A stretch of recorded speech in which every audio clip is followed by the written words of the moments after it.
वो मैथमेटिक्स में ब्रिलियंट है।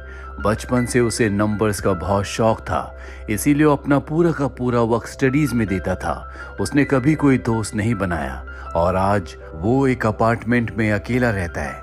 किम की जिंदगी में बहुत अकेलापन है, पर वो अपनी नेबर शैली को बहुत पसंद करता है। दरअसल शैली एक कैफे में काम करती है। उसका डिवोर्स हो चुका है और वो अपने घर में अपनी नीस के साथ रहती है।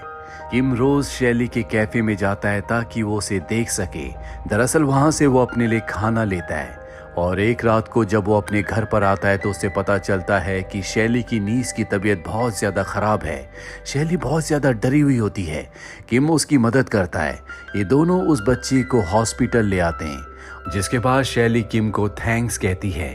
हालांकि एक दूसरे को जानते तो हैं, लेकिन कभी ये कैजुअल बात नहीं करते। पर आज किम की मदद की वजह से इन दोनों की दोस्ती हो जाती है। अगली रात को दिखाया जाता है जब शैली अपने घर पर होती है तो उसकी डोरबेल बजती है। शैली जब दरवाज़ा खोलती है तो उसके होश उड़ जाते हैं, क्योंकि ये उसका एक्स हस्बैंड है जो कि एक साइको इंसान है और इसी इंसान से छुपकर वो यहाँ पर रह रही थी। और अब उसका एक्स हस्बैंड उसे मारना शुरू कर देता है। हालांकि वो उससे यहाँ से जाने के लिए बहुत रिक्वेस्ट करती है, लेकिन वो उसकी एक बात नहीं सुनता।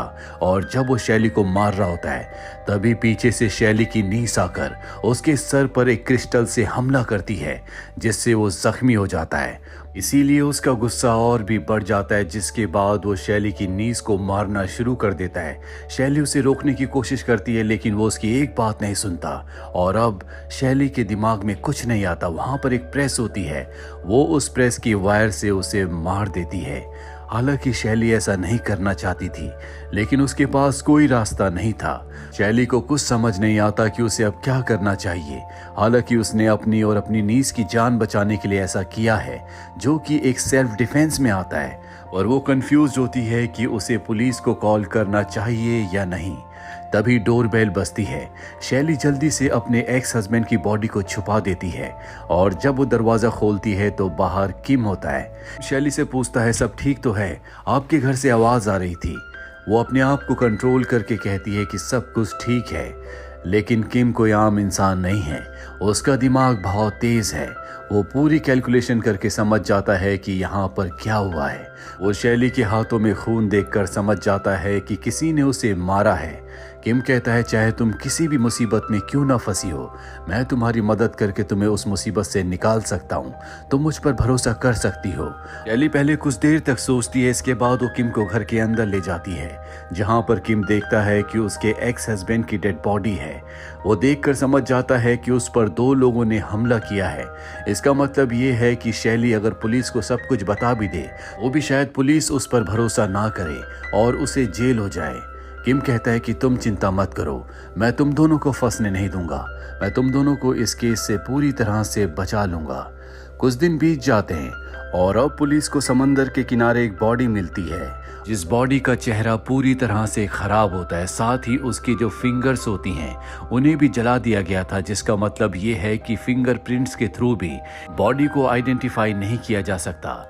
लेकिन डिटेक्टिव को बॉडी पर एक रिंग मिलती है और उस रिंग के थ्रू उसे पता चल जाता है कि ये और कोई नहीं बल्कि शैली का एक्स हस्बैंड है, जिससे उसका डाइवोर्स हो चुका था। शैली ने उस पर केस भी किया था, इसीलिए डिटेक्टिव का पूरा शक शैली के ऊपर जाता है। दरअसल इस बॉडी को यहाँ पर किम ने फेंका था और अब डिटेक्टिव शैली के पास आता है और उससे बहुत सारे सवाल पूछता है। वो उससे ये भी पूछता है कि जिस रात को यानी कि 9 नवंबर को जब आपके एक्स हस्बैंड का कत्ल हुआ था, आप कहाँ थी। वो बताती है कि उस रात को हम मूवी देखने के लिए गए थे। वो कहता है कि आपके पास मूवी की टिकट है। इसके बाद वो अपने घर के गार्बेज बॉक्स को देखती है, जिसमें उसे वो टिकट मिल जाती है। दरअसल ये पूरा का पूरा किम का प्लान था। उसने उसे कॉल करके कहा था कि जब भी डिटेक्टिव तुम्हारे पास आएंगी और तुम उन्हें कहोगी कि उस रात को तुम मूवी देखने के लिए गई थी, तो वो तुमसे मूवी टिकट जरूर मांगेंगे। तुम उन्हें संभाल कर मत रखना, बल्कि तुम उसे गार्बेज बॉक्स के अंदर रखना, नहीं तो उन्हें तुम पर शक हो जाएगा। इसके बाद शैली डिटेक्टिव को मूवी टिकट दे देती है। डिटेक्टिव वहां से चले जाते हैं, लेकिन उन्हें अब भी शैली के ऊपर शक है, क्योंकि जो टिकट उसने गार्बेज बॉक्स के अंदर से निकाली थी उसने वो एक पोस्टर के अंदर बहुत ही संभाल के रखी थी। इसीलिए डिटेक्टिव को पता है कि वो उनसे कुछ छुपा रही है। इसीलिए वो अपने असिस्टेंट से कहता है कि हम उस पर नजर रखेंगे। और अब डिटेक्टिव उसके नेबर के घर जाता है। किम दरवाजा खोलता है। किम को देखकर वो हैरान हो जाता है, क्योंकि कभी ये एक ही क्लास में पढ़ा करते थे। डिटेक्टिव को पता है कि किम मैथमेटिक्स का जीनियस है और उसे दुनिया से कोई लेना देना नहीं है। वो उसे एक रेस्टोरेंट में ले जाता है, जहां पर वो उससे शैली के बारे में पूछता है। पर किम कहता है कि मुझे उसके बारे में कुछ नहीं पता, मैं उसे ज्यादा नहीं जानता, बस कभी कभी उसे देखा है। डिटेक्टिव उससे ज्यादा सवाल नहीं पूछता, जिसके बाद किम वापस अपनी बिल्डिंग में आ जाता है। और जब वो अपने कमरे की तरफ जा रहा होता है, तभी शैली दरवाजा खोलती है। वो उससे बातें करना चाहती है, पर किम कहता है कि मुझसे ज्यादा बातें मत करो। डिटेक्टिव और उसका जो असिस्टेंट है वो अब भी हम पर नजर रख रहे हैं, इसीलिए हमें ऐसे एक्ट करना होगा जैसे तुमने किसी काम के लिए मुझे रोका है। वहीं डिटेक्टिव और उसका असिस्टेंट जो इन दोनों को देख रहे होते हैं, असिस्टेंट डिटेक्टिव से कहता है कि तुम्हें अपने दोस्त किम से और सवाल पूछने चाहिए थे, हो सकता है कि वो हमारी मदद करता। वो कहता है कि नहीं, वो दुनिया से अलग है, वो मैथमेटिक्स का जीनियस है और बचपन से मैथमेटिक्स की एक प्रॉब्लम को सॉल्व करने की कोशिश कर रहा है, जो शायद उसने अब तक नहीं की। वो हमारी इसमें कोई मदद नहीं करेगा, उसे दुनिया से कोई लेना देना नहीं है, उसे ये भी नहीं पता होगा कि उसके आसपास क्या चलता है। पर डिटेक्टिव किसी भी कीमत पर केस को सॉल्व करना चाहता है, इसीलिए वो उस थिएटर जाता है जहां पर शैली अपनी नीस के साथ 9 नवंबर को मूवी देखने के लिए गई थी। वहां वो 9 नवंबर की सीसीटीवी कैमरे की फुटेज को चेक करता है। सच में 9 नवंबर को शैली अपनी नीस के साथ यहाँ पर थी।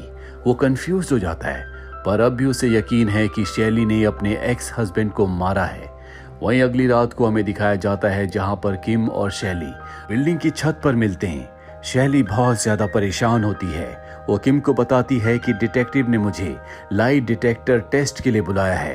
किम कहता है कि तुम चिंता मत करो, तुम्हें अपने आप को शांत रखना होगा और तुम हर एक सवाल का सही जवाब देना, तुम्हें कुछ नहीं होगा। अगले दिन वो टेस्ट के लिए जाती है, जहां पर उससे पूछा जाता है कि 9 नवंबर को क्या तुम फिल्म देखने के लिए गई थी। वो कहती है कि हाँ। इसके बाद उससे पूछा जाता है क्या तुमने पूरी फिल्म देखी थी। वो कहती है कि हाँ, हमने पूरी फिल्म देखी थी। और लाइट डिटेक्टर में आता है कि वो सच बोल रही है। उससे ये भी पूछा जाता है कि 9 नवंबर को क्या तुम अपने हस्बैंड से मिली थी या वो तुमसे मिलने के लिए आया था। वो कहती है कि नहीं। मशीन में उसके सारे आंसर सही आते हैं, यानी कि उसने अपने हस्बैंड का कत्ल नहीं किया। वो कहते हैं कि तुम जा सकती हो, लेकिन तभी वहां पर डिटेक्टिव आ जाता है। वो कहता है कि तुम्हें इससे और सवाल पूछने चाहिए, और वो शैली से पूछता है क्या तुमने अपने हस्बैंड को मारा था। ये सवाल सुनकर वो बहुत ज्यादा घबरा जाती है और कहती है कि नहीं। तभी वहां पर सारी रेड लाइन्स हो जाती है, जिसका मतलब ये है कि वो झूठ बोल रही है। पर वो ऑफिसर जो लाई डिटेक्टर टेस्ट लेता है, वो डिटेक्टिव से कहता है कि तुम इस तरह से किसी से सवाल नहीं पूछ सकते, ये मेरा काम है। और वैसे भी अगर तुम इस तरह से किसी से सवाल पूछोगे तो रिजल्ट यही आएगा। और वो यहाँ से शैली को जाने के लिए कहता है, यानी कि शैली ने टेस्ट को पास कर लिया है। अगले दिन किम जब शैली के रेस्टोरेंट में अपना खाना लेने के लिए जाता है, तो वो उसे एक बॉक्स देती है। जिस बॉक्स को खोलने के बाद किम देखता है कि उसके अंदर शैली ने उसके लिए एक स्कार्फ रखा है। दरअसल ये उसका गिफ्ट होता है, साथ ही उसमें एक थैंक्स नोट भी है।